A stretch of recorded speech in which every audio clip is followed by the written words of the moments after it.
और पिछले वित्तीय वर्ष के पहले 11 महीनों में एग्री कमोडिटीज के एक्सपोर्ट में खासी गिरावट देखने को मिली है। खासकर गैर बासमती चावल, ग्वार और दालों के निर्यात में खासी कमी आई है। गैर बासमती चावल का एक्सपोर्ट करीबन 33% घटा है। हालांकि बासमती के निर्यात में मामूली कमी आई है। चावल निर्यात को लेकर अभी भी किस तरह का रुझान है, किस तरह के प्राइस रियलाइजेशंस हैं, इस पर बात करने के लिए हमारे साथ हैं all India rice exporters association के पूर्व प्रेसिडेंट विजय सेतिया। विजय जी नमस्कार। जो डेटा आया है उसके हिसाब से बासमती चावल के एक्सपोर्ट में तो आधे % की गिरावट है, लेकिन गैर बासमती में 33% की मंदी देखने को मिली है। क्लियरली ईरान एक बड़ा यहाँ पर इम्पोर्टर है, सैंक्शंस की चिंताएं रही हैं, लेकिन कैसे देखते हैं आप सबसे पहले तो चावल के एक्सपोर्ट नंबर्स को? हाँ, ऐसा है कि धन्यवाद, आपने मेरे को आज इस बात के लिए बुलाया।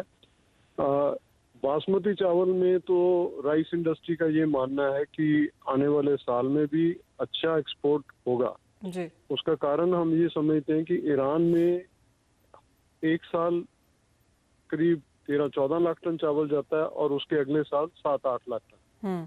तो इस साल जो चावल गया है वो ईरान के अंदर करीब 8-8.5 लाख टन चावल गया है। तो हमारा मानना है कि आने वाले साल में ईरान की डिमांड जैसे उसका ट्रैक रिकॉर्ड है वैसे ही बढ़ जाएगी।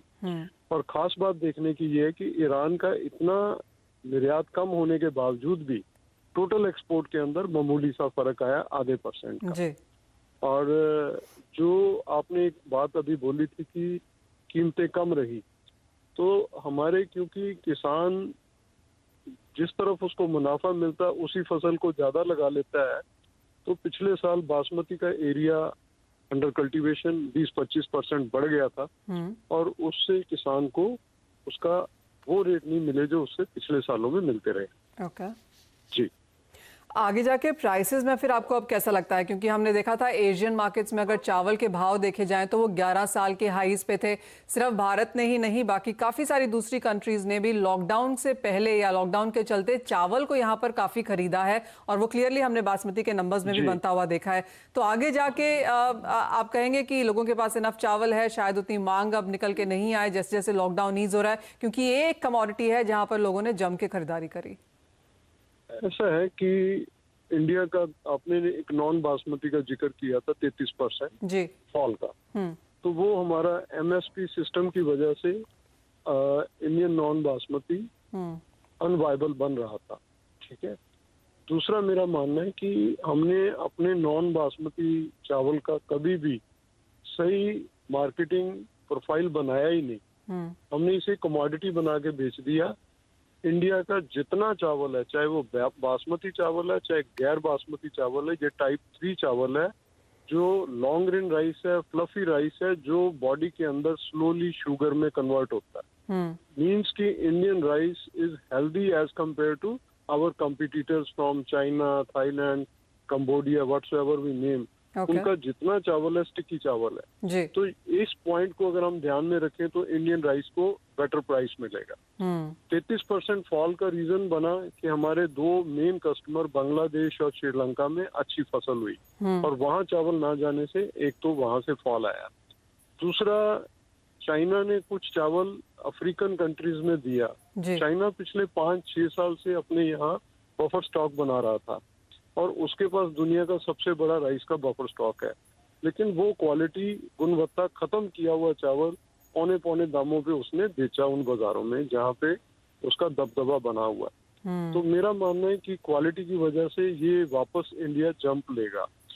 कोरोना वायरस के दौरान सोशल सिक्योरिटी अपने बफर स्टॉक बनाने के लिए बहुत सारी गवर्नमेंट्स बफर स्टॉक बनाने की तरफ ध्यान दे रही है। आपने देखा होगा कि नॉन बासमती परचेज में मलेशिया एक्टिव हो गया, वो इंडिया से नॉन बासमती के ऑर्डर प्लेस कर रहा है। इसी तरह सऊदी ने पिछले साल के मुकाबले 25-30% चावल ज्यादा लिया है और अभी भी उनका परचेज का वही ढंग चल रहा है। तो इसको देखते हुए मेरा मानना है कि बासमती और नॉन बासमती दोनों का ही निर्यात हिंदुस्तान से बढ़ेगा और किसानों को अच्छे दाम भी मिलते रहेंगे।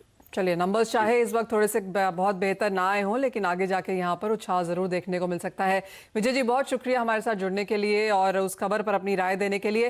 वंदना, चावल पे तो हमने यहाँ पर बात करी है, लेकिन अगर हम डेटा देखें तो दालों का जो एक्सपोर्ट है वहां पर 20% की गिरावट देखने को मिली है।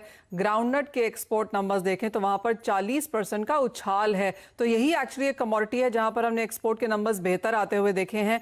गुआर गम के एक्सपोर्ट्स में 26% की गिरावट है ईयर ऑन ईयर बेसिस। वो ऑफकोर्स नोन सी बात है क्योंकि कच्चे तेल में जिस तरह से हमने रुझान आते हुए देखे हैं उसका सीधा असर गुआर गम पे देखने को मिला है। लेकिन ग्राउंडनट, पल्सेस, गुआर, आगे जाके यहाँ पर इन तीनों ही जगह पे आप किस तरह के प्राइस मूव्स देखती हैं?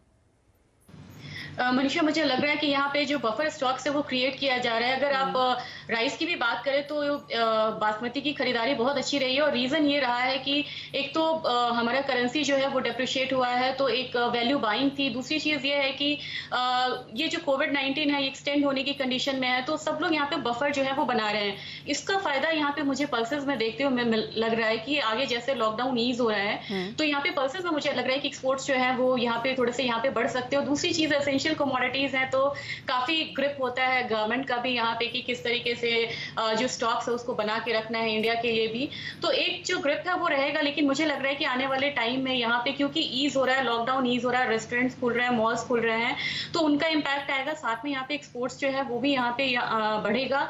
मुझे ग्वार का एक कंसर्न लग रहा है, ग्वार गम का, क्योंकि जिस तरीके से कोविड-19 आई थी तो जो फर्दर एक्सप्लोरेशन था, जो ड्रिलिंग थी, उसमें यहाँ पे रोक लगी थी। ओपेक प्लस में भी यहाँ पे बोला है कि हम प्रोडक्शन यहाँ पे फिलहाल हम कट कर रहे हैं।